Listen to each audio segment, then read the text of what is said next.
Hello students, welcome once again. हमारा आज का टॉपिक है solution and its colligative property. Exam point of view से देखें तो आईआईटी के लिए एक इम्पोर्टेंट टॉपिक 12th क्लास का हमारा टॉपिक है ये। इसमें हर बार एक क्वेश्चन डेफिनेटली आता ही आता है और ये टॉपिक है, ये कनेक्टेड है 11th क्लास का हमारा जो फर्स्ट टॉपिक है मोल कॉन्सेप्ट या some basic concept of chemistry, उससे वहाँ पर जो हम कॉन्सेंट्रेशन टर्म पढ़ते हैं उन कॉन्सेंट्रेशन टर्म्स को हम कम्प्लीटली यहाँ पर यूज़ करते हैं। तो सबसे पहले तो हम जो चैप्टर का नाम है solution and its colligative property, तो पहले हम ये देखते हैं कि what do you mean by solution, कि सॉल्यूशन होता क्या है। तो अगर सॉल्यूशन की बात करूँ कि सॉल्यूशन क्या है, तो सॉल्यूशन की सिंपल सी डेफिनेशन हमारे पास आती है, solution are homogeneous mixture of two और मोर देन टू कंपोनेंट्स। मतलब सॉल्यूशंस क्या होते हैं, होमोजीनियस मिक्सचर होते हैं जो दो या दो से ज़्यादा कंपोनेंट के। अब अगर हम आगे देखें यहाँ पर कि ये हमारा होमोजीनियस वर्ड से मतलब क्या है, तो होमोजीनियस वर्ड से अगर हम मतलब देखें हमारा, तो वो क्या है, homogeneous mixture means that its composition and properties are uniform throughout the mixture. जैसे हमने एक गिलास पानी लिया, एक गिलास पानी में हमने एक चम्मच नमक का या सॉल्ट का ऐड कर दिया, उसके बाद उसको कम्प्लीटली मिक्स कर दिया।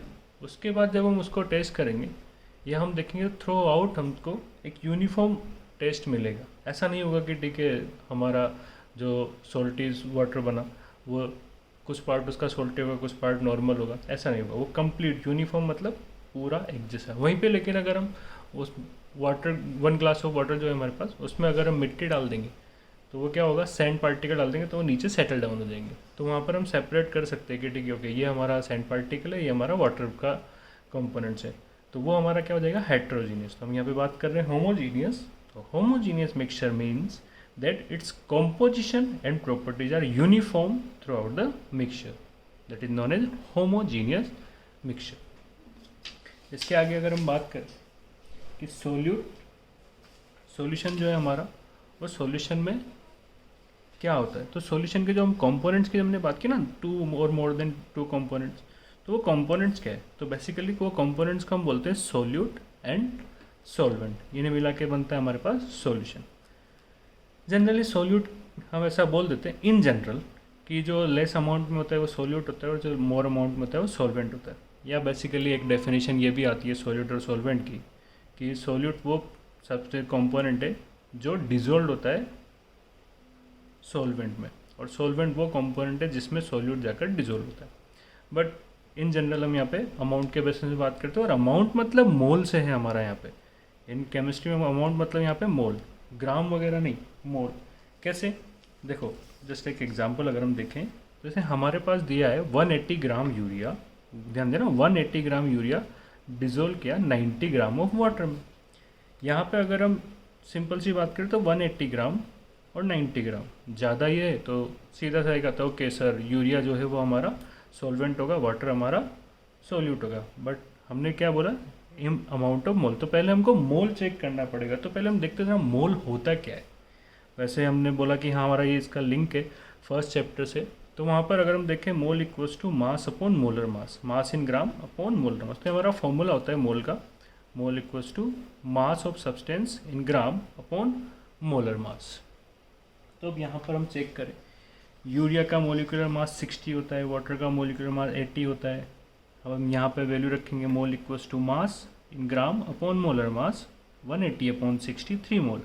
Similarly for water mole equals to 90 upon 18 5 mole. तो 3 मोल 5 मोल, क्या ज़्यादा है 5 मोल। तो यहाँ पर अगर हम बात करें सिंपल, हमारा सॉल्वेंट कौन होना चाहिए, तो हमारा सॉल्वेंट होगा ये, ठीक है। तो इस तरह से हम सोल्यूट और सॉल्वेंट आइडेंटिफाई कर सकते हैं। चलो एक और एक्सरसाइज करते हैं, एक और प्रॉब्लम करते हैं इसका, शायद तब और ज़्यादा अच्छे से क्लियर हो जाए।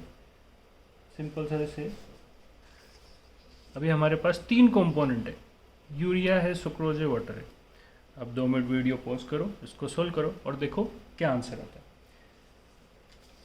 तो यहाँ पर हमने जब इसको मोल में कन्वर्ट किया, मास अपॉन मोलर मास, तो mole equals to 300 upon 65, sucrose 684 upon 342 2, 180/18। 18 क्या है वाटर का मोलिकुलर मास, 342 क्या है सुक्रोज का मोलिकुलर मास, 60 क्या है यूरिया का मोलिकुलर मास, 5 to 10।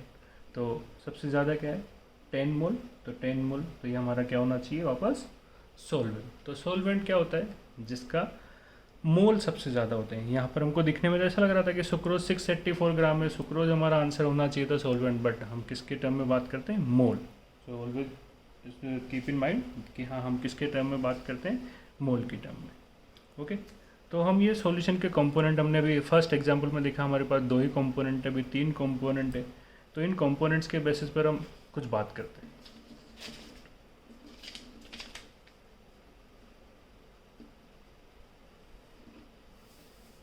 तो देखो हमारे पास सॉल्यूशन जो है उसमें 2 कंपोनेंट है, सॉल्यूट और सॉल्वेंट। मान लो कोई सॉल्यूशन जो हमारा बना हुआ है, जो हम बात करेंगे हमारा सॉल्यूशन जो बना हुआ है, उस सॉल्यूशन में हमारे पास 2 कंपोनेंट है। कितने कंपोनेंट है 2, ठीक है। 2 कंपोनेंट, एक तो हमारा सॉल्यूट होगा और एक हमारा सॉल्वेंट होगा। तो हम ऐसे सॉल्यूशन को हम क्या बोलते हैं बाइनरी सॉल्यूशन। ध्यान दें, सॉल्यूशन जिसमें 2 कंपोनेंट होते हैं उसको हम क्या बोलते हैं बाइनरी सॉल्यूशन। जैसे पानी में हमने सिर्फ सॉल्ट ऐड किया तो वो क्या है हमारा binary solution. Okay, let's suppose हमारे पास सॉल्यूशन में कंपोनेंट कितने 3 कंपोनेंट, तो सॉल्यूट होंगे 2 और सॉल्वेंट होगा 1। जैसे पानी में हमने सॉल्ट तो ऐड किया ही था, उसमें मान लो शुगर भी ऐड कर दिया हमने, तो 3 कंपोनेंट हो गए वाटर, शुगर एंड सॉल्ट। तो सॉल्यूट है 2, सॉल्वेंट है 1। इफ़ सॉल्यूशन कंपोनेंट जो है उसमें 4, तो उसमें हमारे पास सॉल्यूट कितने होंगे 3 और सॉल्वेंट कितना होगा 1। तो ध्यान देने वाली बात क्या है हमारे पास कि जो हमारे पास सॉल्यूशन है, ठीक है, जो हमारे पास सॉल्यूशन है उसमें सॉल्वेंट हमेशा सिंगल है। सॉल्वेंट कंपोनेंट हमेशा क्या है 1। तो solvent component always 1। Total component कितना भी हो सकता है, तो वो सॉल्यूट के कंपोनेंट का काउंट बढ़ता जाएगा, लेकिन सॉल्वेंट के कंपोनेंट हमेशा क्या रहेंगे 1। और जो हमने बात की अगर सॉल्वेंट में 2 कंपोनेंट है एक सॉल्यूट, तो उसको सॉल्यूशन को हम क्या बोलते हैं बाइनरी सॉल्यूशन। हमारे पास यहाँ पर बाइनरी सॉल्यूशन के बारे में ही हमको पढ़ना है। तो इसके बाद हम देखते हैं कि जब ये बाइनरी सॉल्यूशन है या जो भी हमारे पास सॉल्यूशन है कंपोनेंट के बेसिस पर हमने डिवाइड कर दिया, तो सॉल्यूशन हम देखेंगे कि बहुत से सॉल्यूशंस की फिजिकल स्टेट या वो कैसे डिसाइड होती है। जैसे हमने तो हमारा जो सॉल्यूशन का नेचर होगा, तो nature of solvent he responsible factor होगा किसके लिए नेचर ऑफ सॉल्यूशन के लिए, कि जैसा नेचर सॉल्वेंट का होगा वैसा ही नेचर हमारा सॉल्यूशन का होगा। जैसे अगर हमारा सॉल्वेंट सॉलिड है तो सॉल्यूशन भी सॉलिड होगा, सॉल्वेंट लिक्विड है तो सॉल्यूशन भी लिक्विड होगा, सॉल्वेंट गैस है तो सॉल्यूशन भी गैस होगा। तो वो डिपेंड करता है नेचर ऑफ सॉल्वेंट पे कि हमारा किस तरह से। इसके बारे में जब हम सरफेस केमिस्ट्री पढ़ेंगे वहाँ पे कोलोइडल सॉल्यूशन आता है, वहाँ पर सॉल्यूशन के बारे में डिटेल में भी आता है, बट वो हेट्रोजीनियस सॉल्यूशन में आता है। बट यहाँ पे ठीक है, हमने पहले पढ़ा हुआ है 9th-10th क्लास में, तो इसको ज़्यादा डिस्कस नहीं करते क्योंकि इस पर क्वेश्चन भी नहीं आते। तो ये था हमारा सॉल्यूशन के रिगार्डिंग। नेक्स्ट क्लास में हम डिस्कस करेंगे कॉन्सेंट्रेशन टर्म्स। उसमें किस तरह से हमारे पास कौन कौन सी कॉन्सेंट्रेशन टर्म्स हम पढ़ेंगे, ठीक है, कौन कौन सी कॉन्सेंट्रेशन टर्म का आपस में रिलेशन, ये सब चीज़ें हम नेक्स्ट क्लास में डिस्कस करेंगे। तब तक के लिए thanks, like and subscribe and comment. Thank you.